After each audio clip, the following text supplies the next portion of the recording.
The lights are off and away they go. Extremely loose. He's managed to hold on and they get. He missed the pit completely. It's crazy stuff. Side Freitas is on the grass on the infield before. He slides through. He tags Richard Eck.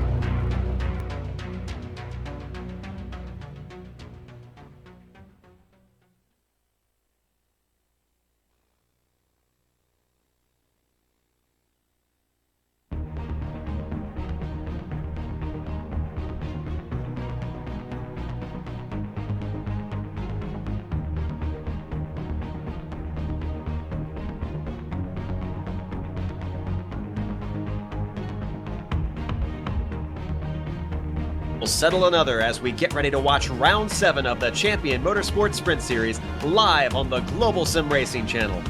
I am Joe Peak. With me in the booth tonight are Samuel Ryman and Kevin Brown. Our cameras have been provided by Dougie Beard and are directed by Giancarlo Lenzi. Kevin, Brazil has become almost synonymous with motor racing, and this track is certainly one of the crown jewels in their illustrious history. Yeah, absolutely right, Joe. This track broke ground in 1940 and has seen some of the greats race here. Wayne Rainey, Miguel Duhamel, Kevin Schwantz, Eddie Lawson, Max Biaggi all raced here, and so did a bunch of guys in four wheels.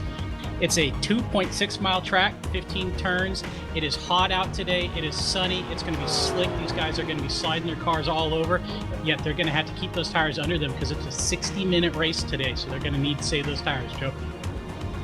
Absolutely. When we've seen in the past that a hot day around and humid day can sometimes wreak havoc on some of the cars, including the roofs, where we have seen some of their engines fail in the past. Well, as we watch qualifying go through, let's hop on board and see what it's like around here, around a lap around Interlagos.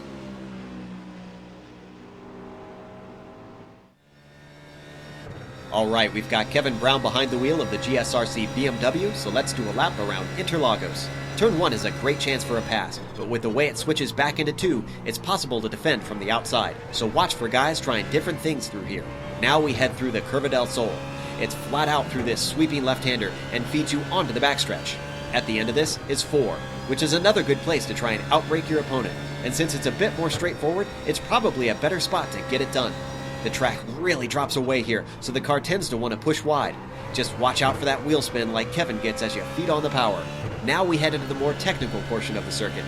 6 and 7 are going to be a double apexer with a big rise at the end. With the track being modernized, there's lots of paved runoff to the outside if you lose it. Then there's not much time before you're braking into 8. You can really get away with taking tons of curb on the inside here.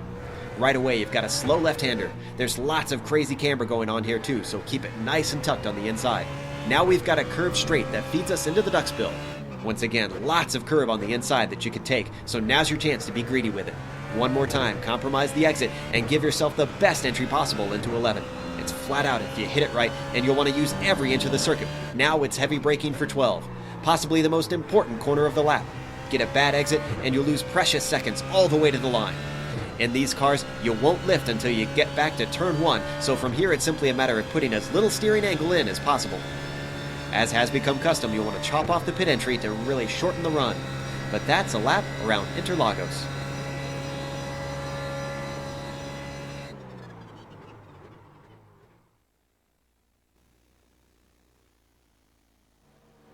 As you can see, it is a very twisty section of this circuit, and then there's some very fast portions of this circuit for these guys to navigate today. Championship handily, he is about 39 points in front of Kevin Binkley there in second, and the win only pays 25 points, so Alvin has very easily wrapped this up. Meanwhile though, a great battle going on for third in the points, led by Marcel Mauls. There are, 21 points covering him, and 6th place in the points at Miguel Alcudo. And one of those names to keep an eye on, Andre Martins in 5th, is he's only attended 3 races this season, but won 2 of the races that he started. He is by far the fastest in qualifying right now, so I'm going to be keeping an eye on him today. Yes, I can recall in the last race that we broadcast that Martins was a top contender, so cannot keep him out of the picture. In the Pro-Am category, meanwhile, it is still up for grabs, as I mentioned, but it's going to be a long shot for Tim Collier. He's currently sitting in 2nd position and he is a whole 24 points behind Drew Lidke, who's sitting on 97 points. So Tim Collier sitting on 73. Meanwhile, just behind is Kyle Herron, also could possibly take that second position away from Tim, depending on what kind of day he has today, sitting on 57 points. Then in fourth, we have Peter Hebron, 48 points back. And then in fifth, it's Dave Slee, a whole 54 points back from our leader. So they've got a little spread out, but these top five are still battling pretty closely, especially looking at third through fourth. A lot can change in those positions in this final round today. And speaking of those points, if you're new to this series, they are divvied out in Formula One style. 25 points to the winner, 18 points to second, 15 points to the third place position, and then on down to 1 point for 10th place.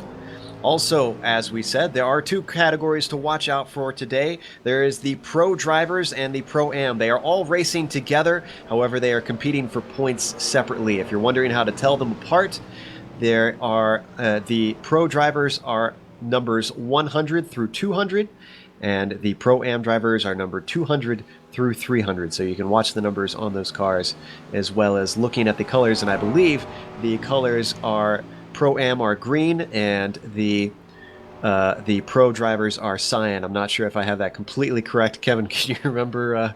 Yeah, you're absolutely right, Joe. Alrighty, there we go. Just making sure I'm giving correct information out there.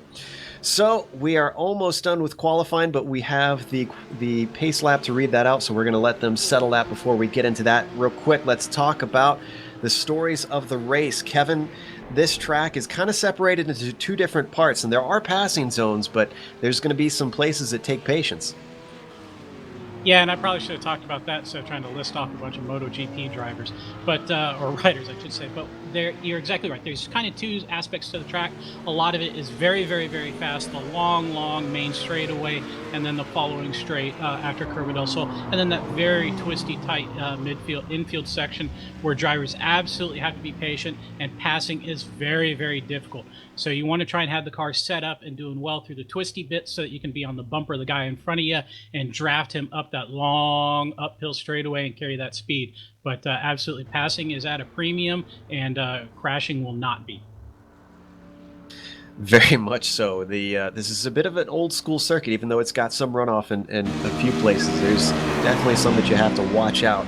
Now, with this being a 60-minute race, Sam, they have limited the fuel, so what are we looking at on pit times for these guys for the pit window? Well, it sounded like the drivers were talking about this being approximately a 37-lap race, unless I'm mistaken, or was that 37 laps on fuel? Either one way or the other, it's a 1 hour timed race, and they're gonna be able to get about 40 minutes on fuel. Now that goes for all three cars, the BMW, the McLaren, and the Roof.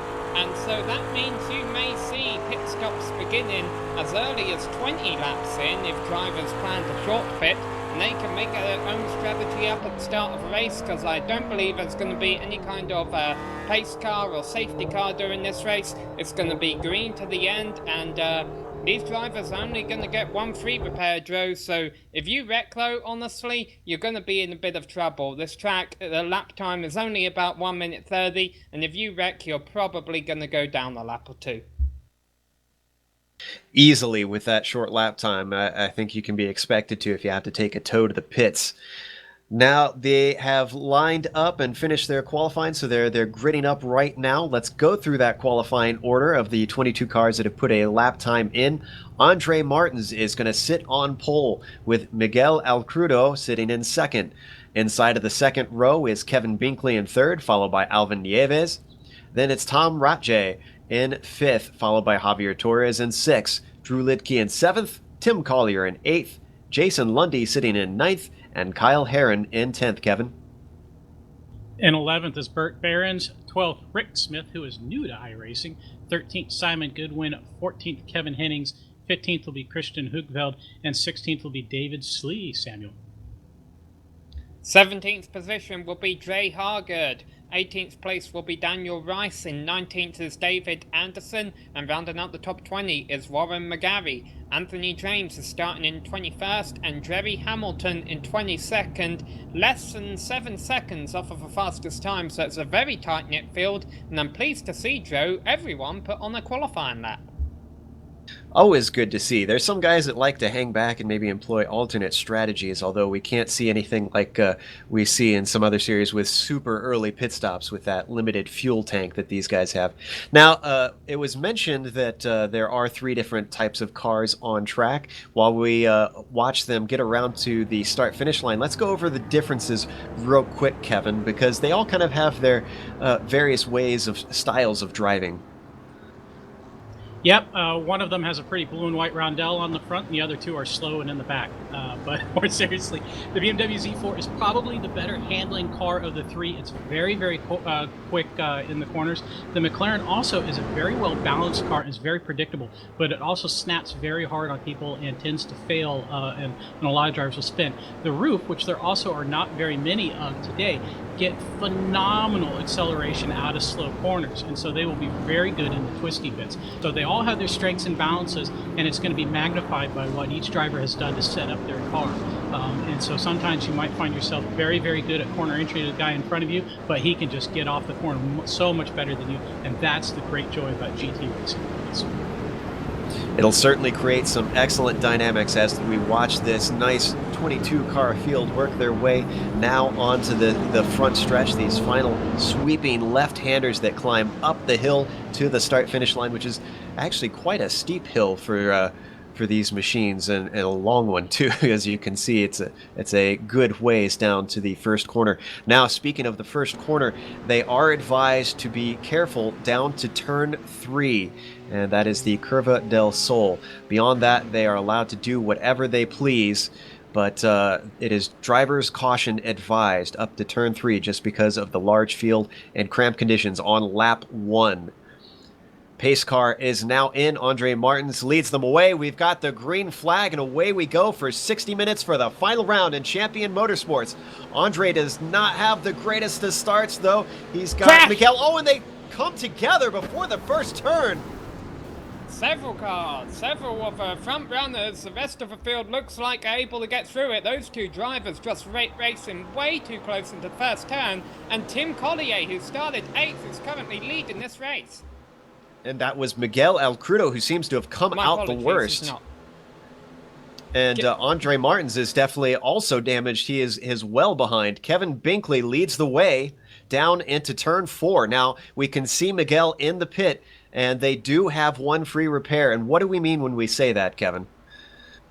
A free repair is basically you get a brand new spanking car via iRacing. So somehow you have to get back into pit lane, whether or not you take a tow or drive yourself back there. And once you're there, they give you a brand new spanking car. All your damage is fixed and everything is good to go. But Joe, I want to talk about that wreck a little bit. It looks like Andre Martins was holding his line in a pretty steady manner to me. I think Miguel Alcrudo came down on him. That's what it looks like in the replay that we're seeing right now. We're taking a look at it. Yeah, I'm not sure if the fact that he starts to steer down was because he was getting a slight bit of contact or what, but you can see him suddenly start to veer left. We'll have to wait till after the race maybe to talk to them and see exactly what their take is on it. Meanwhile, as we look at the field once again, it is still Kevin Binkley up at the front. Tim Collier has taken over that second position. He has gained a lot of spots. He started in 8th spot. He is up in 2nd now. And then Javier Torres has gone from 6th to 3rd. So a number of guys have really benefited as they complete lap 1, Sam. Yeah, and my apologies after the opening crash, I thought Tim Collier was leading. That's actually because Kevin Binkley was blinking a little bit, having a bit of connection issues. But I'll tell you another issue that Kevin Binkley has on that McLaren is he actually got a little bit of that wreck. He has damage on the front right fender on that number 175 car, and that could impact him as the race goes on. And Joe, that's exactly what I wanted to talk about. Kevin Binkley actually got into the side of Alvin Nieves in that turn 1. Looks like Kevin might have been looking at the wreck unfolding in front of him. Poor Nieves, he went off into the dirt, and he has just stopped his car and gotten all the damage fixed. So a bad start for Alvin. And it's looking like Miguel El Crudo, unfortunately, is going to go a lap down as he is still sitting in his pit right now. Andre Martins just took off himself, but everybody else still seems to be continuing on out on the racetrack at the moment.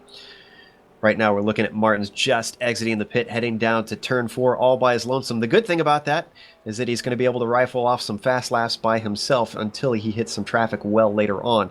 However, he still has to take his pit stop, as he won't be able, unfortunately, Sam, to make it on fuel.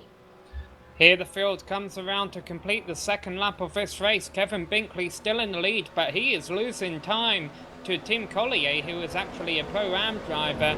Kevin Binkley has been, it seems his car is a little bit unstable, whether that's because it's a McLaren, look at him going all over the curb right there, or if it is because the damage is affecting the handling on that car. Tim Collier, I think, will, if he doesn't get the lead soon, he's certainly going to be battling for it. Well, Tim is going to want that win, because that 25 points is all he needs to try, well, not all he needs, it is what he needs to try and overthrow Drew Lidke in the points for Pro-Am. Now, Drew can't have a good race. He's sitting in 6th. He can't score any points if he hopes to win. Interesting fact about that, too, is that there has not been a Pro-Am winner so far this season in the Sprint Series. So if Tim can pull that off, that will be a first in the last round. And just look at him close. Actually, we're looking at Drew Lidke right now, and that white McLaren coming through the more technical portion. I'm not sure if we can hop up to Tim Collier. He is really starting to close in. In fact, both he and Javier Torres seem to have really gained that ground at this point.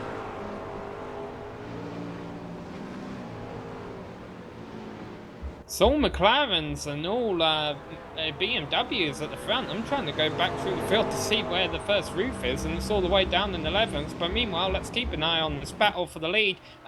Maybe not the battle for the lead. Kevin Binkley has ran away with that. But how about this battle for second? Javier Torres, a pro driver, looking on Tim Collier, a Pro-Am driver. Now remember, Tim Collier gets 25 points simply for winning the Pro-Am race, in which right now he's in position to do so. The two drivers in front of him are pros, so why not give up that position? He will still get 25 points for a win here today as it stands right now, but we still have a long race ahead of him. Behind him now is Tom Rutschke, one of the MX-5 World Tour drivers. He is in the BMW. He is also a pro driver. Tom takes a little bit of a look down into turn 4, but nothing doing there. And boy, Javier made very quick work of Tim Collier just taking over that second position. We'll have to see if Javier has the pace to try and run down Kevin now that those guys have given a little bit of gap with them battling in those early corners. Right now he's just stretched it out ever so slightly. But the order at the moment is still Kevin Binkley in the lead, Javier Torres in second, Tim Collier now into third, Tom Rache in fourth, and then Jason Lundy sitting in a nice comfortable 5th position there as well, not too far back himself. Man, and a mistake from Javier Torres. He was beginning to close on Kevin Binkley, but then made a mistake, and that kind of caused a bit of congestion behind him. Here they come out onto the front stretch. He gets a good run there. Tim Collier does not, and that means Tom Rutschke is going to have a better run here. I don't know what the difference is in straight line speed, but right now it's looking like advantage BMW. Tom Rutschke is on the inside, and he'll definitely have a desired line for this first corner. He's got just a bit of a nose in as they head towards turn 1. He's going to try and outbrake him. Car is just inside, and it looks like Collier's going to give up the position. It's early on in a 60-minute race. He is not fighting too hard for that. And Kevin, I noticed that it seemed like the planted BMW really paid dividends in that slower corner heading onto that long straight. It could be. I've got to admit, I wasn't exactly looking at what you were at since I was having a little bit of technical issues. But Jason Lundy in that Puffin race in Z4 is looking very strong behind Rathje. Yeah, I don't know. I'm still trying to get a feel for how these cars are actually doing right now. The McLaren is confounding me a little bit. It seems to be a little too well balanced. I expected it to be showing a little more slipping right now, to be honest. Yeah, it's a bit notorious for being finicky on those curbs, but these curbs on this track are very flat, so maybe it's benefiting from that fact that it can get away with going a little bit wider than some of the other cars can on other tracks. But meanwhile, as we watch Lundy and the orange and blue BMW trying to hunt down the black and white McLaren, of Tim Collier. He just holds on to the back of that car as they head into this penultimate corner. Looks like he got all four in the grass, so he just wasn't. Oh, he got loose, excuse me. But yeah, he very nearly spun it. Tom Rotary goes from 4th to 2nd in 1 lap. Very nice job for him, although he benefited from others' misfortune slightly. But you know, that old racing adage, to finish first you must finish. He's doing a good job of that right now. In fact, he's got a trail of cars behind him, including Collier, Lundy, and Torres, and just pulling up behind them is Lidke, the competitor for Collier. So Collier's definitely going to want to keep him behind as the race progresses. We have just about hit 10 minutes into this race, so we've got a little bit ways to go before we're going to start seeing any sort of pit stops going on. But let's see if we can find something a little farther back in the field. I'm looking at 11th place, David Slee and Daniel Rice in 10th. These guys are having a nice battle heading down into turn 5 here. Excuse me, turn 6. Yeah, they are. This is the part of the track where you're going to want to stay single file. David Slee in the BMW, Daniel Rice also in the BMW. These are 2 Pro-Am drivers. Really, they're going to have to wait until they get out onto the fast portion of the circuit to see if they can begin to make any moves on one another, as really is single file through this twisty part right now. And that's Rice in the number 270 machine, the orange and blue BMW. But we've switched to Kevin Hennings, and this is a battle for 14th and 13th, actually. Hennings in the Hooters machine, following the BMW of David Anderson as they head onto the front stretch. Now we're going to see that grunt of that roof machine start to really come into effect. Nice, slippery, very aerodynamic machine. Oh, go ahead. Javier Torres made a very aggressive pass for 4th going into the first corner, overshot it, got loose in the S's, and has gone on to the AstroTurf to get back on the circuit. He has fallen out of that battle for 2nd. He is down to about 6th now. We're looking at the replay to see if we can get a view on what exactly happened. Dove on inside, and just, let's see what exactly happened there. He had a bit of an over-under situation there, it looked like, possibly with Tim Collier, and it was in Curva del Sol that it all started to come loose. That's an interesting place to lose it. I'm sure he's thanking his lucky stars for that runoff area, though. Yeah, another driver just had issues in the S's was Warren McGarry. Basically got sideways exit in turn 1 and almost put it in the wall. So these drivers, I'm sure tyres aren't beginning to go off yet, but drivers are beginning to make a few mistakes. Yeah, it seems like they... and Warren McGarry... I'm sorry, that was the replay there of him slipping off into turn 1. Now, that is a relatively tricky turn, Kevin, I have to admit, especially the turn-in with how it dives down. Joe, yeah, it really, really is. You know, these guys... and that's a feature of basically every corner on this track, where it's a decreasing radius corner and it comes down, and you really have to worry about oversteer getting on that, and I think these guys are struggling with that.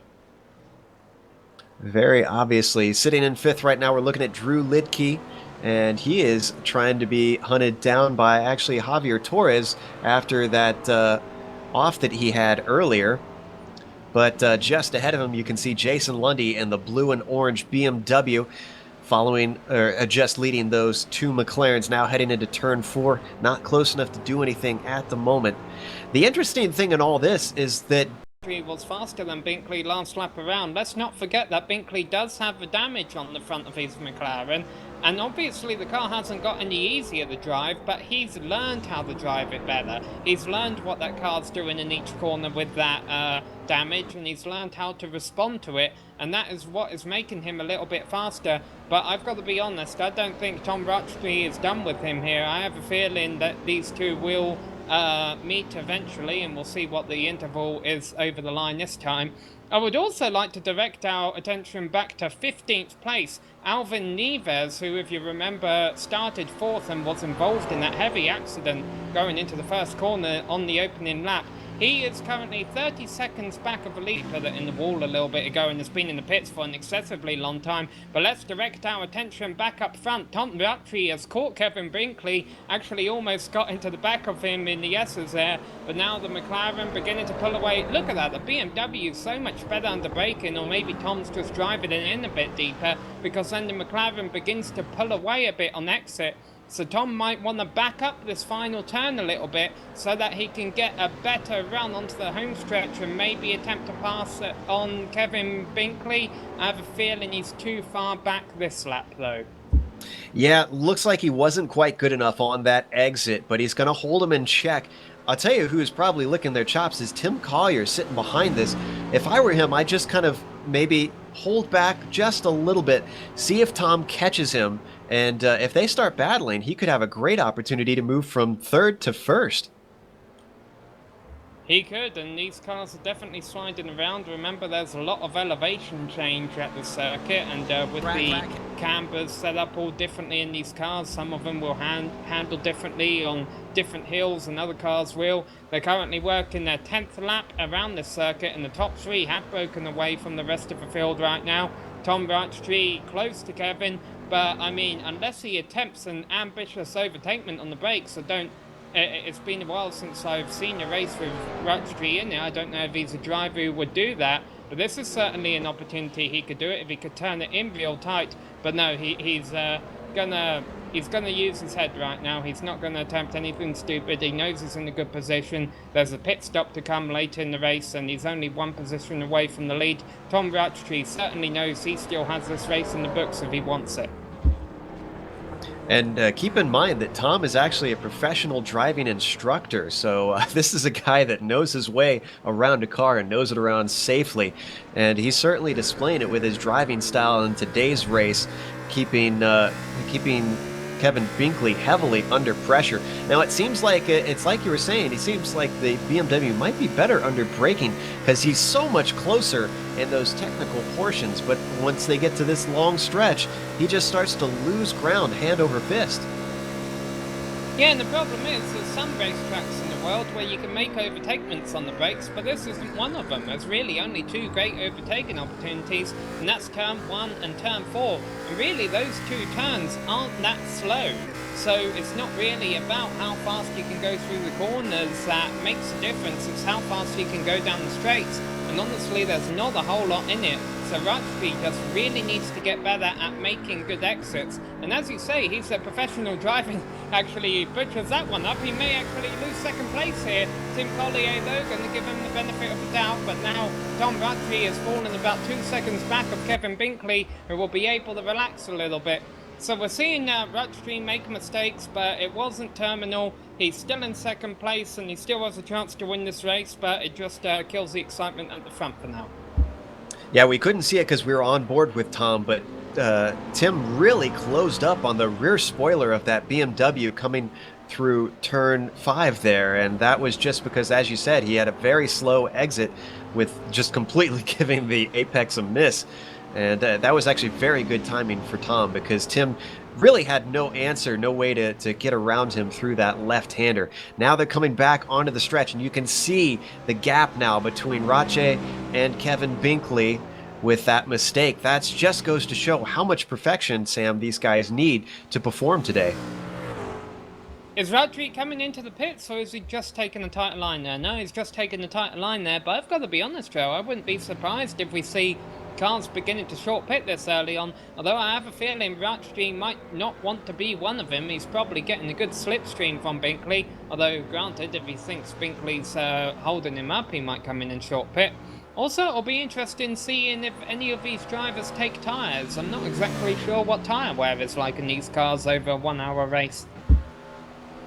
You know, I'm not entirely sure either. See if Kevin's been having a few technical issues. We'll see when he comes back if maybe he has an idea about how the tires perform. But right now, this is definitely what Kevin Binkley needs to try and stretch away because Tom has not been closing in very quickly. Let's hop away from these guys, though, and have maybe our director move over to Javier Torres, who's currently just slightly ahead of Drew Lidke. Now, if I remember right, Torres was behind last time we looked, so it looks like he has moved up a position into 5th. But Lidke's not letting him get away. No, he's not. So Kevin, you have some insight on how the tires are handling on these cars? Yeah, just simply this. I wouldn't change tires for all the life in the world. These are really long duration tires. They'll last for a long time, and there's no way you're really going to use them up for 60 minutes unless you're driving like a complete Sputnik out there. So I imagine these guys won't get tires. So sounds like maybe quicker pit stops for just fuel may be the answer of the day. We saw David Slee talking about something on the radio. I'm going back to see if I can figure out. Looks like he had a bit of contact with Christian Hugveld into the Bito de Paco. And that is the Bill of the Duck, the hairpin in the infield. Not sure if we can go and get a replay about 30 seconds back. Yeah, it doesn't look like there's too much in it. David's just kind of a little more speed going into the corner than Christian was, and they hit bumpers. It sounded a lot worse than I think it was. I don't see a lot of damage on either one, to be honest. Yeah, it looks like no harm, no foul there. Go ahead, Sam. Meanwhile, someone who has had a bad race is Miguel Alcrudo, who was sitting 6th in the points. It looks like he is out of a race right now. He was 6th in pro points, and really, he was only about 12 points or so back of being 4th in the points, so he probably would have wanted a good race today, but not to be. It looks like he has retired from the race. Speaking of cars coming from behind, let's go to Alvin Nieves, just give you a little bit of an update. He's sitting in 12th. He's got a little ways to go. It's going to be harder running for Alvin, who started in, let's see where he qualified. I believe it was 4th. So going from 4th and trying to claw his way back to that, he's still got, as he gets higher and higher, a lot more difficult cars to try and pass, and still 40 minutes left in this race. Speaking of which, Sam, at 40 minutes, our pit window is now open. Yeah, and the thing that interests me about Big slide. Sorry, Samuel. Big slide from Christian Hugveld. He is struggling all over the track right now, and he nearly spun off the track about 3 times there. Let's see if we can get ourselves a replay of that. It looks like that was heading into turn 11, I believe it was. No, much earlier than that. Sorry, I don't have my track map in front of me right now, but about halfway through. Alrighty, we're looking at the replay and seeing if we could spot it. Maybe, hopefully it's far enough back here. And it looks like maybe it was slightly farther back than what we saw, but actually, we should go back live, because right now Hugveld is in a great battle going on with David Slee and Daniel Rice. All 3 cars very close together. They are, and right behind them is Alvin Nieves, who I was about to mention is actually the fastest car on the track right now. Look at that attempted pass by David Slee as he overshot the corner. He has, and Christian Hugveld is going to go over and under. That's going to give Daniel Rice an opportunity to pass here. You take an opportunity if you're ambitious, but Rice finds himself on the wrong side of the circuit, and David Slee will be able to hold on to that position for now. I can't tell if that was a defensive maneuver at the start that just turned into an unintentional overtake, or if he really was looking to try and outbrake him into there. Whatever the case, at least he's held on to the position. I thought for sure that just behind him, Daniel Rice in the blue and orange BMW was going to maybe have a go, but he has held back. Whoa, huge bobble from Hugveld once again, and Kevin, you're right that his tires are not looking handy right now. Oh, and he's going to get overtaken. And off he goes. So maybe I was completely wrong about tire wear, and maybe Christian desperately needs a fresh set of rubber on his car. Well, if he can only make them last 20 minutes, he is in for a rough ride for the rest of this 60-minute race, because most guys are only going to be making one stop, and look at how much time he has lost as we continue to watch Daniel Rice and David Slee battle. In fact, they're side by side down into turn 1. Slee outbreaks him by some margin, but it's a repeat of turn 4. And, oh, is he going to hold on the outside? Almost got the over-under for Daniel Rice. Just about makes contact through Curva del Sol, and it looks like they're going to go through it all over again, Sam, into turn 4. Yeah, meanwhile, I was watching the battle for third. I actually thought you were watching that. Just the commentary sounded so similar. We basically had contact between Jason Lundy and Javier Torres. Javier Torres, who was running fourth, was fallen to sixth. There are about 3 or 4 different packs of 3 cars circulating this circuit right now.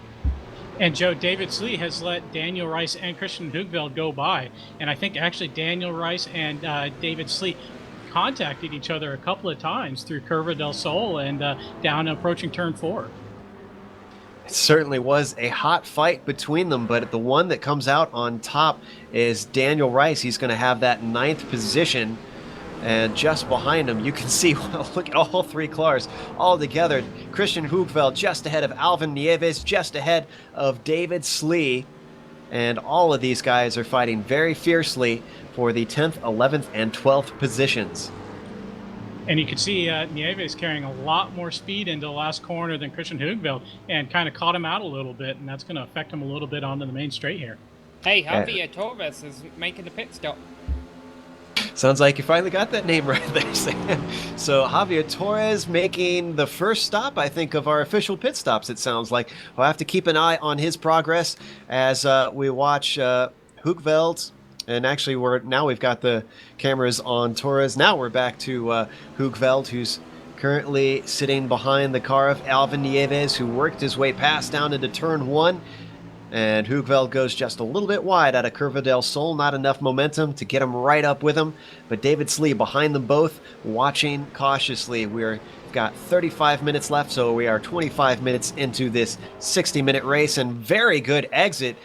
Wow, a lot of room picked up by David Slee on Christian Hugveld there.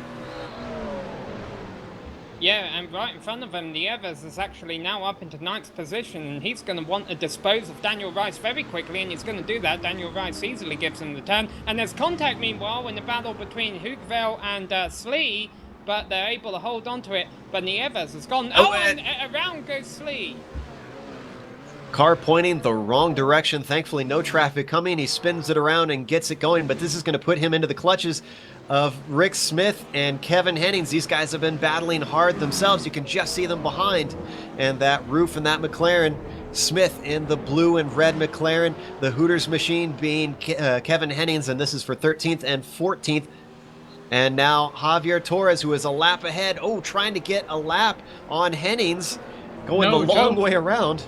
That is for position. Remember, Torres stopped. This is not a lap. This is a fight for position, actually. Oh, excuse me. Thank you. You're right. So as my timing and scoring now finally updates itself, I forgot he had pit. Torres is going to be slowed down by traffic, it seems like. That is not what he is going to want. He wants some fresh air right now, Sam. And actually, I want to point out real quick that Torres did not get fresh tires. His car never came off the ground. And then exiting pit lane, he almost bended into the wall. He forgot that it's a very difficult pit exit and came very close to ending his race in pit lane. Now, we haven't touched on the leaders in a while. I think maybe we should check back. Look at Tom Rache right on the rear bumper of Kevin Binkley. Now, I'm not sure if any of you have been watching and known how long he's been this close, but he has definitely reeled him in and is putting him under threat for the lead. He is, and last lap, Rache was actually right on the back of Binkley heading into turn 1. And I have a feeling he could have made a move if he wanted to, but he must have let off the gas pedal and didn't make it. So I'm wondering if he's just content right now there, sitting in second position. But as I say, these drivers are actually going slower than Alvin Nieves, who I'm pretty sure won't catch him by the end of the race. Kevin Binkley getting loose there in the first turn. Look at that, he got a much worse line there, and I'm pretty sure Tom Rache, if he really wanted to, could make a move, or could at least attempt to make a move. I just have a feeling Rache is happy holding on to second right now. Maybe he's trying to save fuel a little bit so he doesn't have to take as much when he comes in for his stop, although he almost took a look for the lead there, but not happening, and they both ran wide. But Ollier, I guess, is content to just run in third. He's not going by Rache, or is he? He looks on the outside, but Rache closes the door. Collier backs off a little sooner, gives him a bit of room, and they're still single file, Kevin. Yeah, Samuel, remember that Collier's running in that Pro-Am class, so he's already gotten the maximum number of points he can score, even though he's sitting in third place. So I bet that he's feeling a little gentleman driver-like and doesn't want to get mixed up for this battle in the Pro class. More than that, a little bit of a stat about Tom Rachi. He has not gotten a top 5, let alone a top 3 in the sprint series so far. He only has one top 10 finish. So if he can even manage a win, that is going to be a huge boon for him and a nice feather in his cap. But he's right now showing some ultimate patience and waiting for an opportunity to get by Kevin Binkley. I have a feeling he was just caught out by the braking zone of Binkley down into turn 4, because that didn't look like an intentional dive.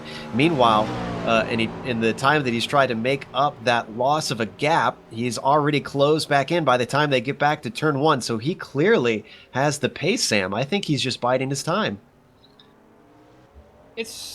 He has a much better line there in the first couple of corners, I think, than Binkley does, although granted Binkley actually appears to pull away a little bit there, and I've just got word Anthony James has retired from the race. Not sure what happened there, but the number 216 car is out, and I think that's our second official retirement, Kevin.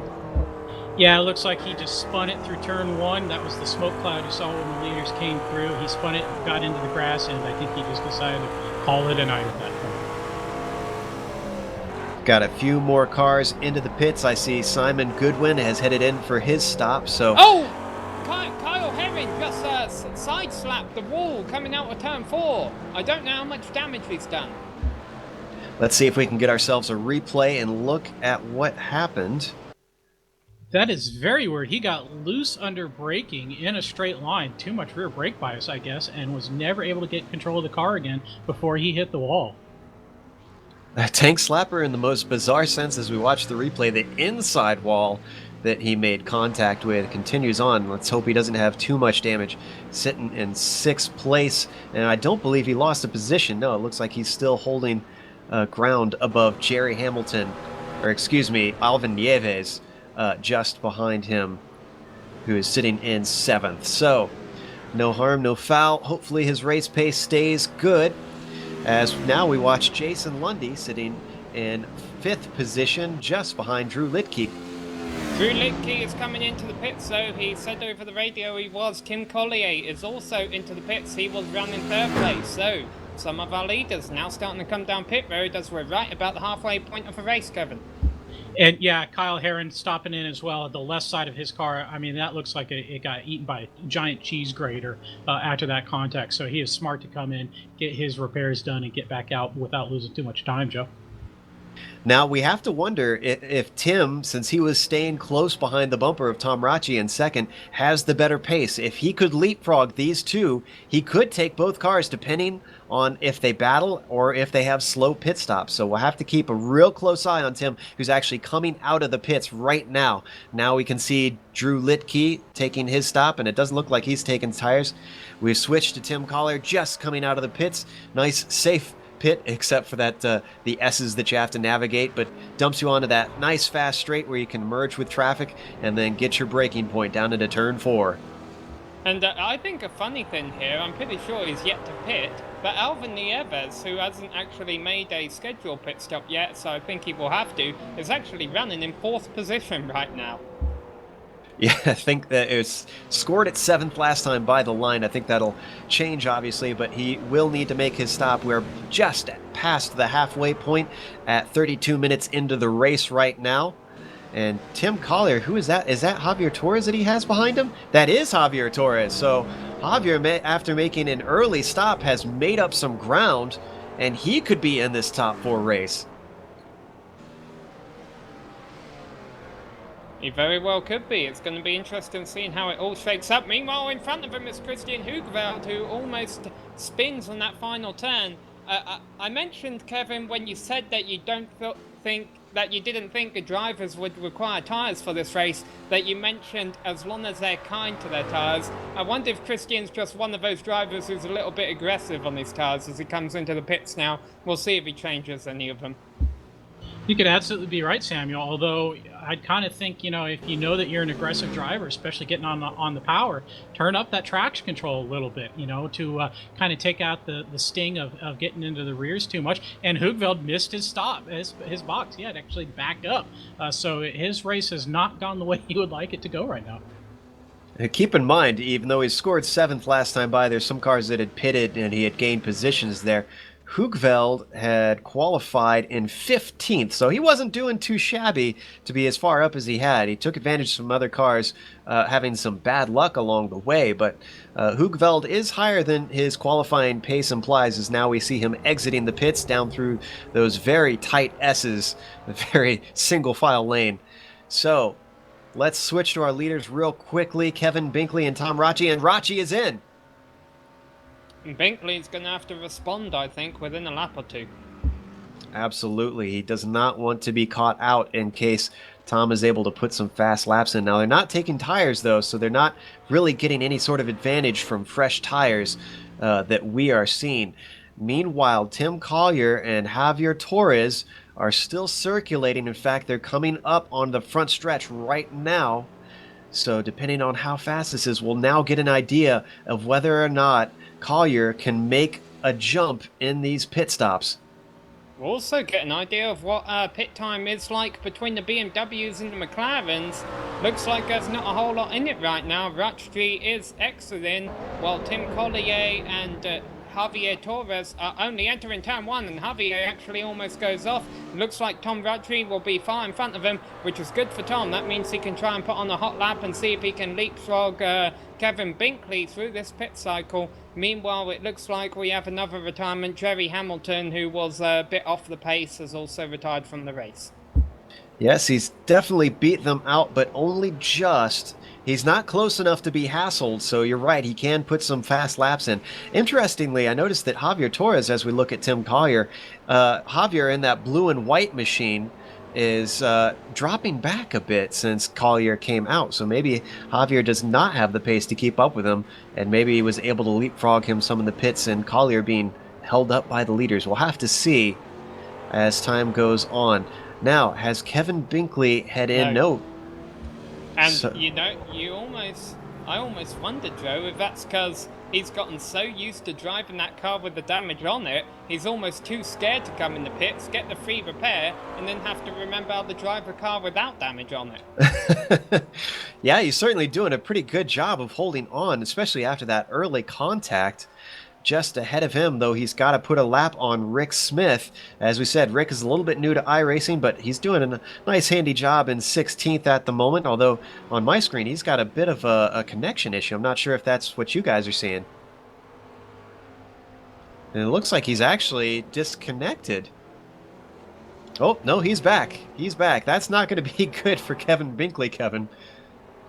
No, and it's so frustrating to come up on a blinked car, especially when you're the leader and he's a lap car and you have no idea what he's going to do, and then all of a sudden he just disappears on you.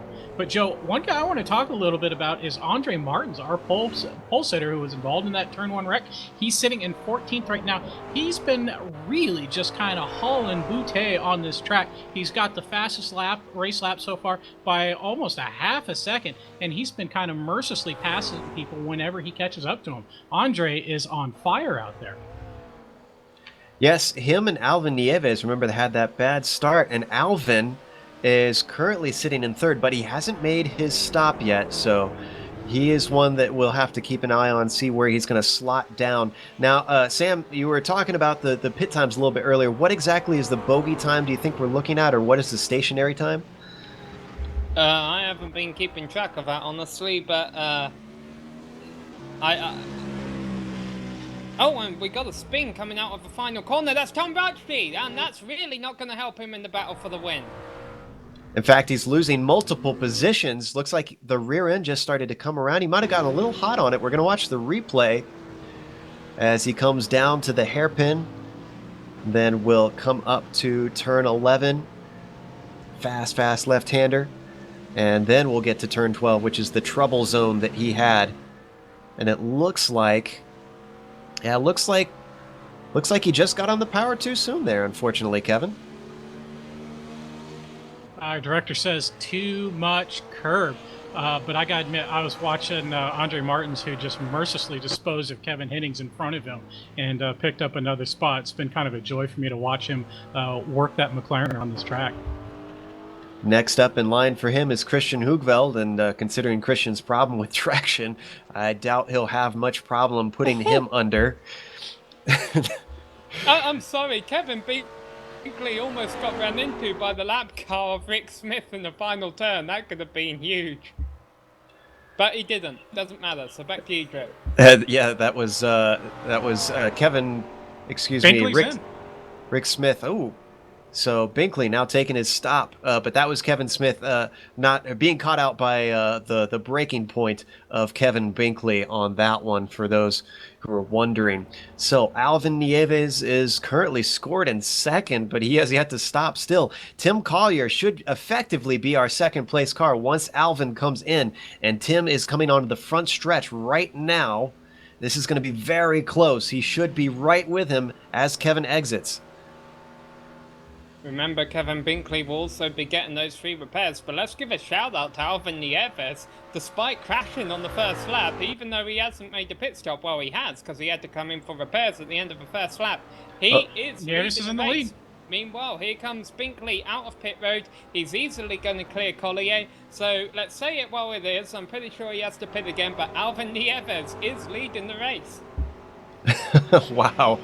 Well, Nieves is not going to be able to hold on to it for much longer. In fact, he's getting right to the end of his pit window with only 20 minutes left to go. He's stretching that thing all the way to the fumes, and Collier was not able to make up ground with a decent gap you can see on your screen up ahead to Kevin Binkley in that blue and black McLaren.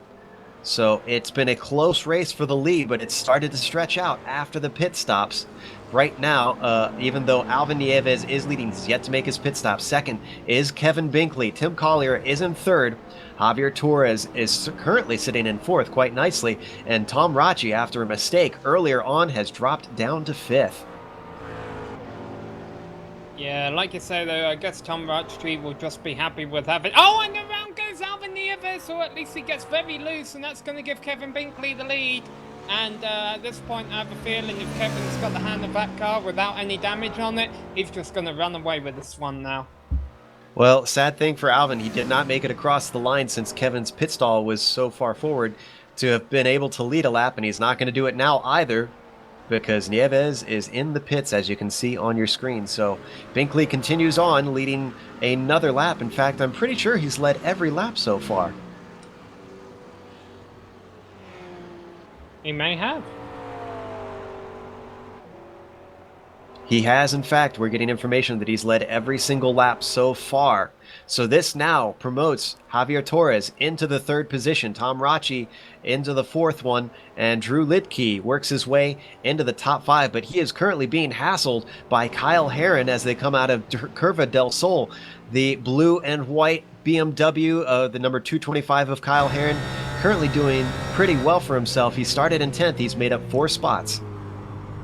Meanwhile, I'll give a quick update on now Alvin Nieves here. As he exits the pits, he will rejoin the race in 9th position. So we'll see how high he can get into the top 10 by the end of his thing, because now, of course, he does not have to pit again. The other one we've been watching, Andre Martins, sitting in 12th right now, hunting down Christian Hoogveld in 11th, and they're heading towards turn 4. He's got about 3 more seconds to go to try and hunt him down, but he is slowly but surely closing in just ahead of Hoogveld. How far is Daniel Rice, excuse me. Rice is not too far ahead, so it looks like a top 10 is definitely in the cards, Kevin, for Andre Martins at least. Yeah, he's got to pick up the pace a little bit. Well, I don't know about pick up the pace, but maintain it at least. But we all know that catching a driver is one thing, passing him is another thing. But I got to think that Andre, he definitely kind of, wants a little bit better of a performance. He's only been in 3 races in this season so far, and he was on pole for 2 of them and won both of those races, and the third one was apparently a DNF. So looks like he's on for either a win or a crash in this series. A lot like Travis Pastrana or Colin McRae in my mind. Well, unfortunately, I guess he's hot or cold. Just a quick reminder as we watch Andre try to continue to hunt down Christian, that you can contact us at Twitter at GSR Channel, or on Facebook at /Global Sim Racing Channel. And you can also just keep up with the world of the Global Sim Racing channel, and we'll give you updates and whatnot as to what's going on in our world. You can also leave us comments in the YouTube channel. We do keep an eye on that, and sometimes we will answer those live on air. Meanwhile, let's catch up with Kevin Binkley. He's trying to put a lap on Day Dargent, and it looks like he's going to slip on by. And we're still looking at Andre Martins, unfortunately. But Dargert has politely gotten out of the way, obeyed the blue flags, and he's sitting in 17th position in that yellow and blue McLaren right now. So not doing too bad himself, having started there. So nothing gained, nothing lost, Sam. Yeah, and talking about nothing to be gained, nothing to be lost, Alvin Nieves had wrapped up this Pro Championship before this round, and Kevin Binkley had pretty much wrapped up second. What was not wrapped up was the battle for third, and remember, Marcel Moose did not start this race, and he will sit in third in the points. Jason Lundy, who is currently running in 5th position in the Pro class, although 9th overall, should be able to get enough points and finish and score that third place podium position in the Pro Points Championship at the end of this race. And it sounds like we had a bit of a battle between Martins and Christian Hoogveld, but that's all done and dusted. Same thing with Alvin Nieves, who overtook Simon Goodwin, and that was for 6th position. So in the space of a couple of laps, we've seen Alvin go from 9th to 6th. He is making forward progress and then some. In fact, Nieves qualified 4th, so he is just about back to where he started. Yeah, but he's 12 seconds back of Drew Lidke. I don't know if he'll be able to make that gap up, Kevin. Yeah, 12 seconds, that's a big gap, especially considering there's only about 15 minutes left in the race. So we're looking at almost a second a lap. Maybe he can do it, maybe he can't, but that's a tough order to ask. Sounds like Nieves is running a 34.1 last lap, and Lidke is a 35.8, so he's definitely got some pace on him, that's for sure. One I want to give special mention to, Kevin, is Binkley, and he has been doing just a fine job with a damaged car, currently leading by 3 seconds up front. You have to give a guy credit who can hold on to a lead, even with a bit of aero damage. Well, remember, he got it fixed, but I want to circle back a little bit and not sell Lidke too short because he was dealing with a lap car, so that's why his last lap was so much off the pace of who were we talking about? Nieves at the time, so let's not sell him too short. This is true, and that's a good catch. And especially, we mentioned it earlier on, this is a very short track comparatively to some. So traffic has been coming into play and slowing a few guys down, including our leader a few times having difficulty trying to get by guys. Right now, you can see him with a nice handy gap. That car just behind him, that BMW, is not the car that is challenging him. That would be Tim Collier, who's almost 5 seconds back now, actually. In fact, now we've jumped back to Collier in this black and white McLaren, and he's actually got Rache not that far behind. In fact, Rache is closer to Tim than Tim is to Kevin at this point, so second is the closer battle, Sam. Yeah, but not by much. Meanwhile, talking about not really a battle for 11th, but trade for positions, Andre Martins, who I believe started on pole for this race and then, of course, ended up getting in that little incident down in the first corner. He passed Christian Hoogveld for 11th position, but then spun right at the corner he's going through right now, this right hand at the top of the hill. He spun here last lap after putting on a really quick time of 1:33 the time before. So Martins is running very quick, but he must be right on the ragged edge to have lost control last lap, and he's got to try and get by Hoogveld all over again. And then just 2 seconds ahead of Hoogveld is Daniel Rice. So I'm pretty sure Andre Martins will want to try and pass Rice just to say he finished in the top 10 today. He's got just over 12 minutes to do it, about 12 and a half minutes to do it. And as you said, with quite a few seconds up the road, he's got some ground to make up, but he's certainly shown the pace and that white and black machine. Right now, looking at Daniel Rice sitting in that 10th position, and Rice qualified in 18th position. So Rice has been doing a very nice race today in that blue and orange BMW. Let's jump up one more spot to Jason Lundy, We did for a moment at least. And Lundy actually is not too far back from Kyle Herron, but actually it looks like he's lost that position recently. So I'm not sure what happened with Lundy, but something must have happened for Herron to be able to gain a spot recently.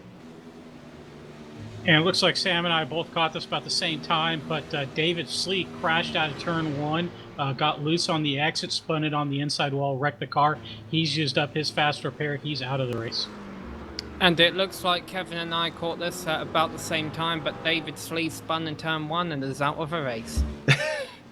And I think you're not hearing an echo. I think Sam is just being funny today in the booth. But right now, let's go through our top order real quick. Andre Martins is leading. Miguel Alcrudo. Oh, excuse me. That is the qualifying order. Excuse me. Kevin Binkley is leading this race. I'm here today. Thank you. Tim Collier is in second. Tom Brache is in third. Javier Torres is currently sitting in fourth, and Drew Litke rounds out the top 5 at the moment, just behind him. In fact, quite a ways behind him, actually. Alvin Nieves has recovered into the 6th position, and he's running out of time to make any more spots forward, but he's had one incredible recovery drive so far with maybe only a few half spins here or there. So, as we watch Lundy, currently still sitting in that 9th spot, he is right behind Herron. In fact, they've got a nice little battle, Sam, going on between themselves and Simon Goodwin sitting in 7th. Yes, they do, as they come down into turn 4, which is an overtaking opportunity, but they're a little bit too spaced out for that right now. Remember, Jason Lundy is going to want to try and finish at the least to try and get 3rd place in the points. Simon Goodwin and Carl Herron, I confess I'm not sure what their championship battles are looking like, but right now it's all a battle on track for, actually this would be 3rd place in the Pro-Am class right now. So this is a battle for the final podium spot in the class. Simon Goodwin currently has it in the number 228 car. In 2 to 5 is Kyle Herron, 2 minutes till I get off work in other words. And then Jason Lundy back there in 3rd, 5th overall. The 3rd in the group, the 5th overall in the class, 9th overall in the race. He is in that blue and orange number 104 car, and right now they're coming up to the front stretch where overtaking is a possibility. Yeah, let's see if he gets himself a good exit, because we're riding on board with him right now. He gets a decent one. He's going to get a whiff of that draft of Kyle Herron just ahead of him. You can see him in the blue BMW. Let's see if he's going to close ground. Doesn't look like he is, unfortunately. Just starting to slip away, and he's going to run out of road before they get to turn 1. Meanwhile, going on behind this, Andre Martins has taken 10th place, but yeah, it looks like all single file through smoothly this time, although Goodwin gets a bit of wheel spin, loses all that ground he had, and now Kyle Herron may try and take advantage into turn 4, although granted, he's got a bit of damage on the nose of that BMW now. And we've switched over to Andre, but that deal is done. Let's switch back to Kyle Herron. Oh, and he does make contact and holds on to it. Wow. Good stuff from... Oh, no! Simon almost spun and almost took out Jason Lundy, but Jason just saw the 2 cars in front of him basically take themselves out, and he moves up from 5th to 3rd in that Pro-Am battle. Oh, sorry, no, Jason's a pro driver. Yeah, we're going to watch the replay, I think, in a second here. Yeah, there we go. I was going to give credit to Kyle Herron for capturing that almost spin.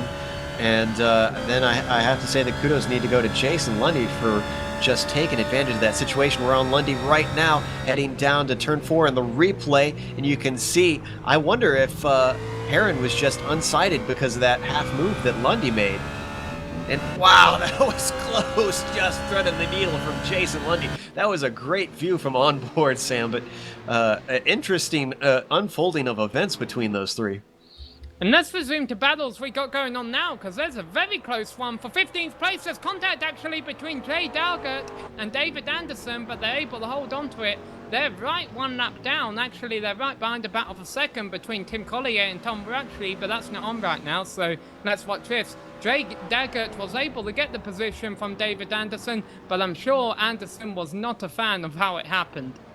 So Dargert up to 15th now, and actually I would like to hop over to the battle between Tom and Tim because Collier is being hounded. In fact, look at this. Rache looks around the outside, now he ducks to the inside into the hairpin. Is he going to make the move? He outbrakes him. Is there going to be an over-under from Tim? No, he goes a little bit too wide, and second place goes to Tom Rache. So, with that battle resolved, let's drop back a little bit further. The Javier Torres, who is right in front of Drew Lidke in the battle for fourth. 7 minutes to go, and it's all starting to kick off. Javier with Lidke right behind him, both McLarens. Javier in the blue and white one, and Lidke in the red and white one, as we watch from the rear spoiler of Javier Torres now down the front stretch. Is he going to have a draft? Lidke looks like he's going to be able to close in a bit. Heading past that pit entry, down towards the start-finish line, up the hill towards turn one. He starts to reel him in. The draft just closing that gap, but it looks like he's not going to be close enough. He's going to take a look off into the inside. Does he actually have it? Wow, that was from a long way back, and Lidke somehow pulls that off. I think Torres, Sam, maybe made way for him there.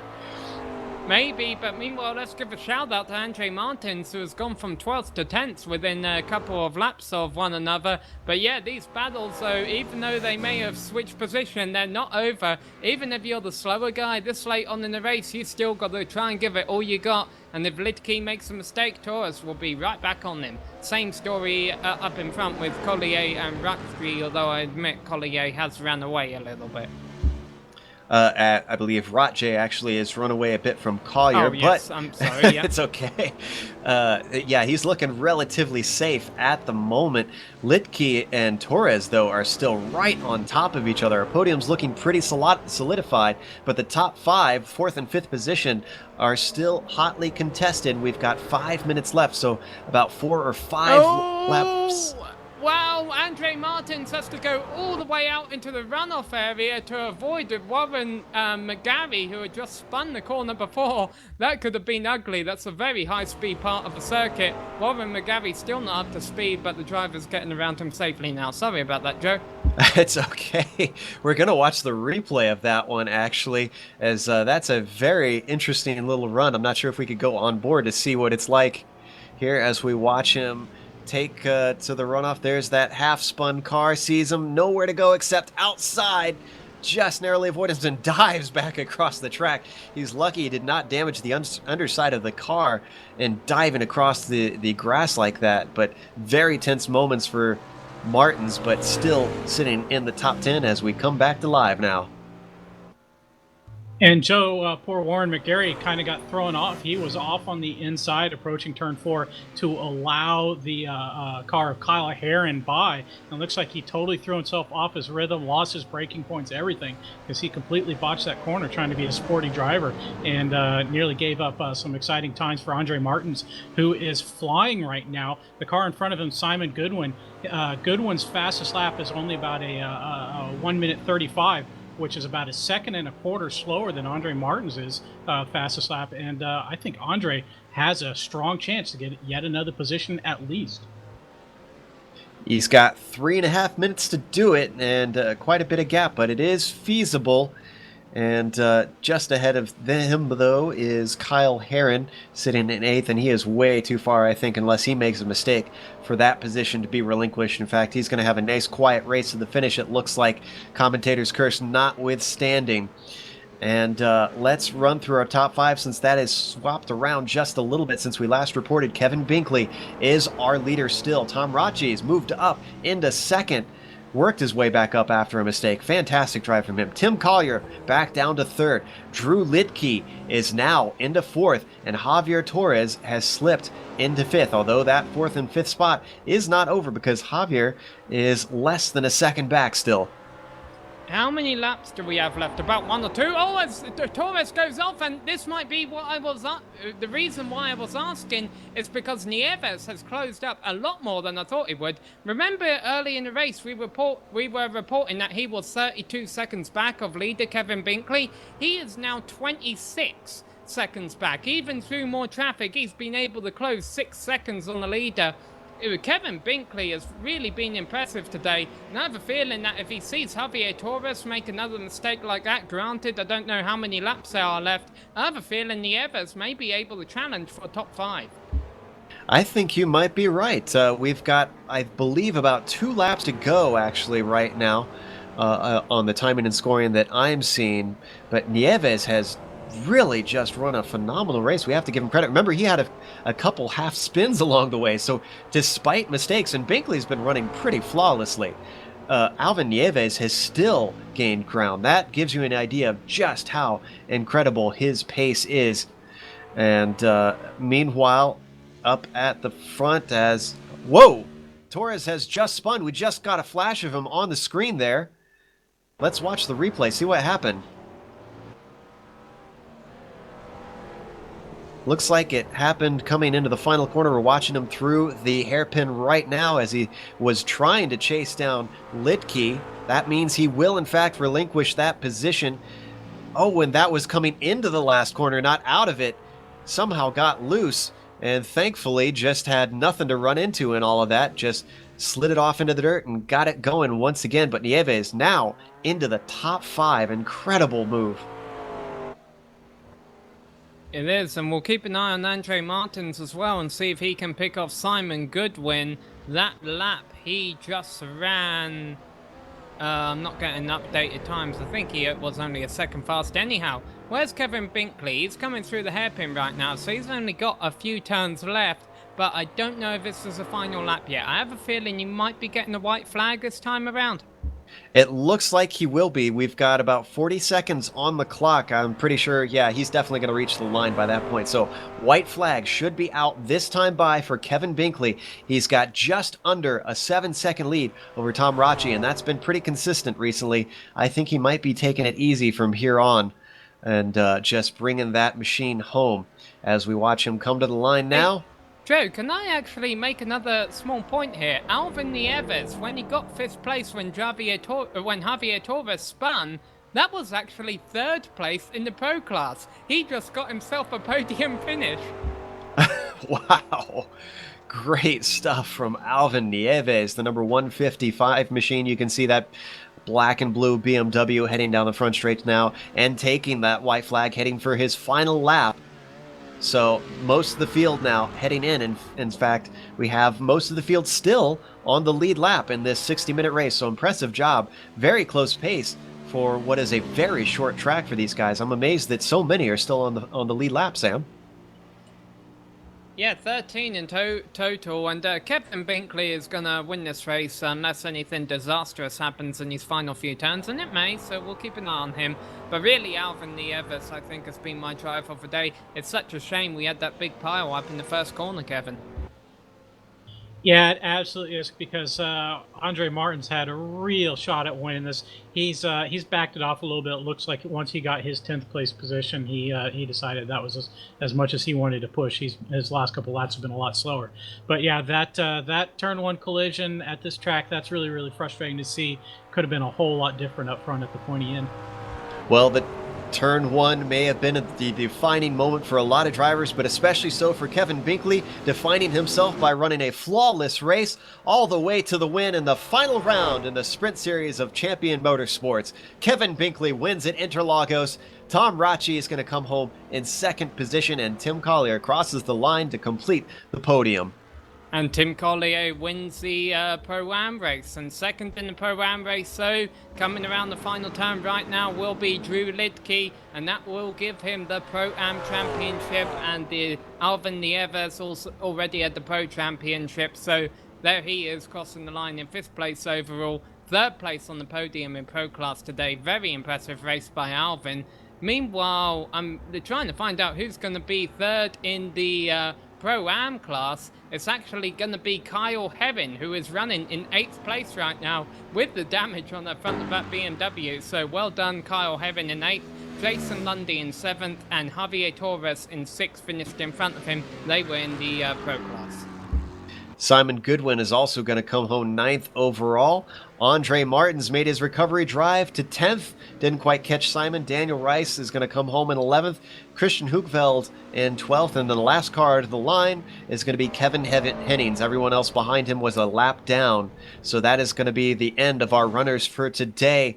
Let's head to a quick break. We're going to have interviews and the unofficial results. It's been a great season for the Sprint Series, but they're going to be back next time. Stick around.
Welcome back to Sao Paulo, where we just witnessed round 7, the final round in the Champion Motorsports Sprint Series, and Kevin Binkley came out on top overall.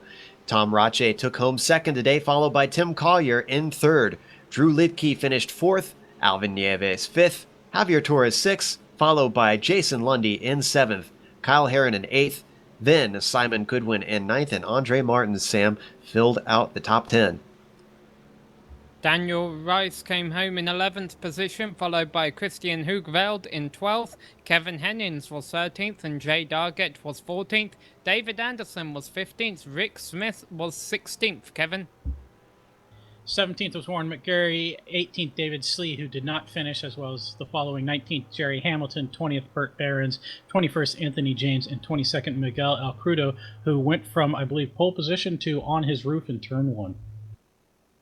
A sad day for him. However, a great day is for our 2 championship winners in the pro class.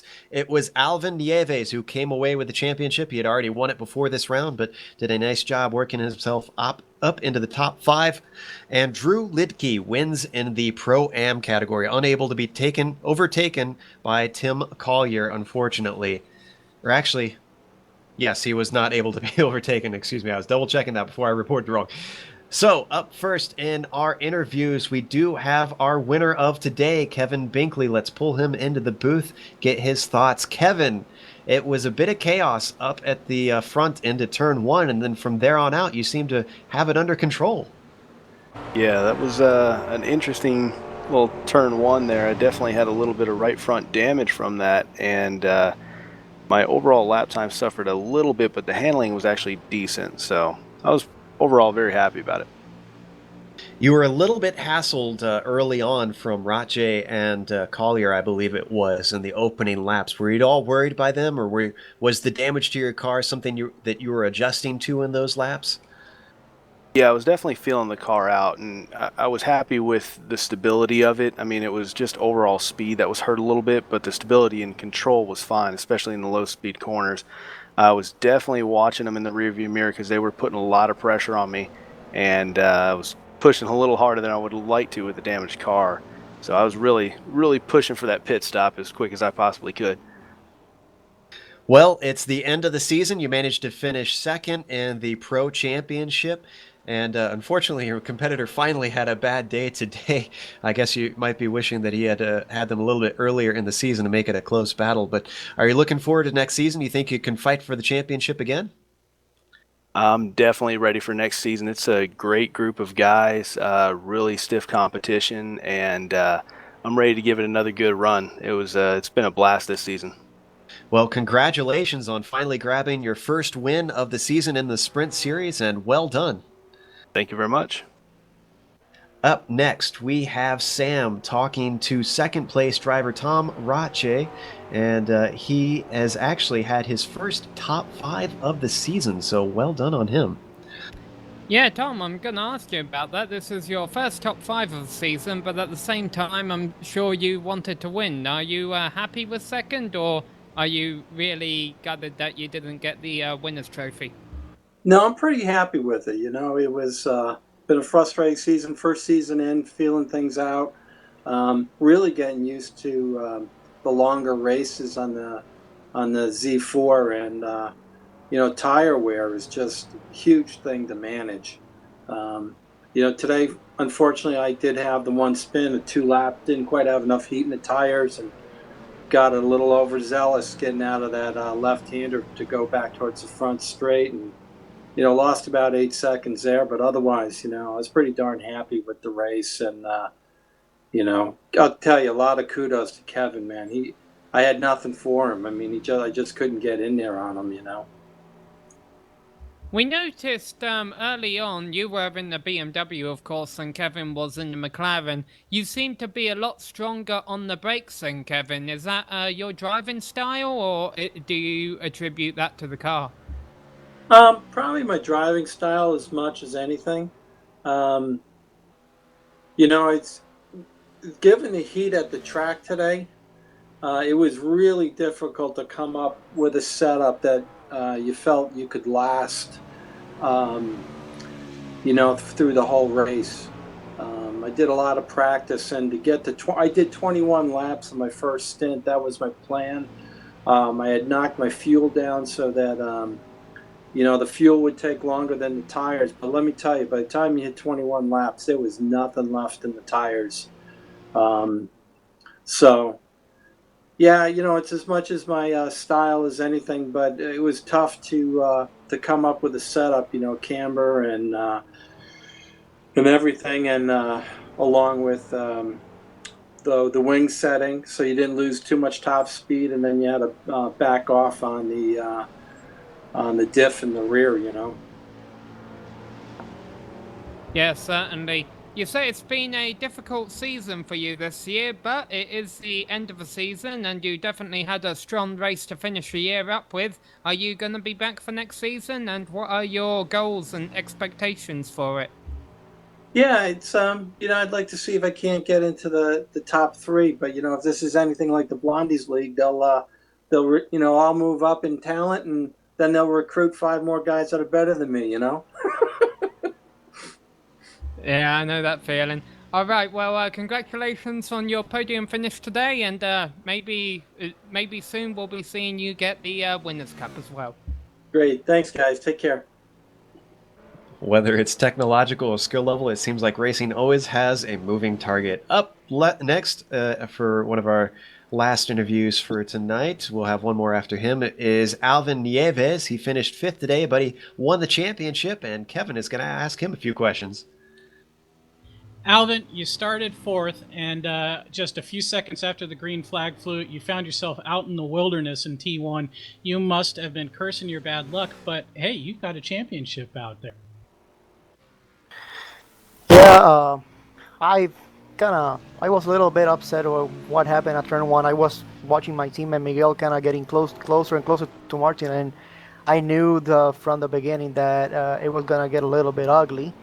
And when I saw the contact, I'm like, okay, they are on the left, but then I saw them going all the way to the right, and then I knew I was in some trouble. And well, I had wheel damage, and then I had to pit.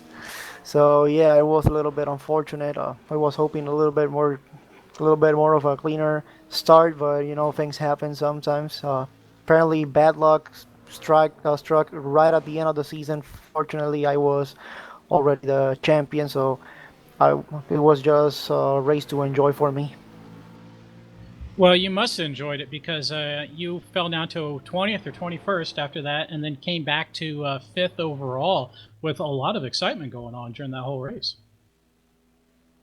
Yeah, I knew that trying to keep the car clean through the rest of the race was the main priority. I know I wasn't gonna fight for the win unless something else happened to Kevin. So, but he had a clean race, and I just had to keep the car on the track. And I knew that most of the cars that were in front of me were the Pro-Am cars.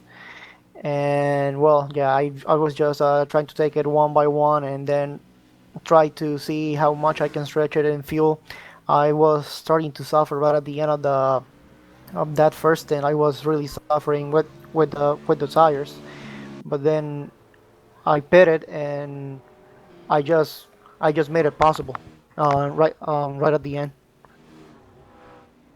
So the big question we have now is, are you going to be back to defend your championship for the next season?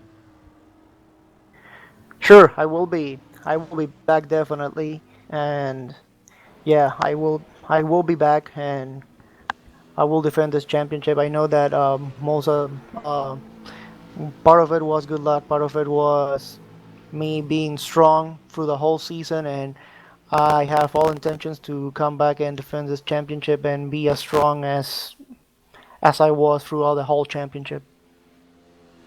All right. Well, once again, congratulations on your championship, Alvin. Okay, thank you. With that, we have one more person to talk to, and with this being the last round, we are going to talk to the organizer, Jason Lundy. He actually finished 7th today, so he didn't do too shabby with a top 10 finish. Jason, it's been an interesting few rounds here in the Sprint Series, and seems like it had a nice, exciting finish with some drivers coming up through the field. What are your feelings on the series overall this season? Hi, Joe. Yeah, I've it was a pretty good season overall for me, from a personal standpoint, but also as the organizer. Just seeing we had pretty big fields throughout the whole season. The rounds you guys covered had lots of exciting racing action, which I'm sure makes you guys happy and anyone watching it happy. So I'm looking forward to next season already. It's going to be pretty exciting. We've got a new schedule of tracks, so we're not going to visit any more a second time around. So it looks to be an exciting season coming up. So brand new, fresh challenges. Is it going to be the same cars next season as well? Same cars, and if iRacing releases the Ford GT3 in time, which I'm not sure they will, but if they do, we'll have 4 cars. Sounds excellent. Thank you for coming and talking to us, and thank you for putting on an excellent league for us. Thanks, Joe. Thanks for covering it, you guys. You guys do a great job.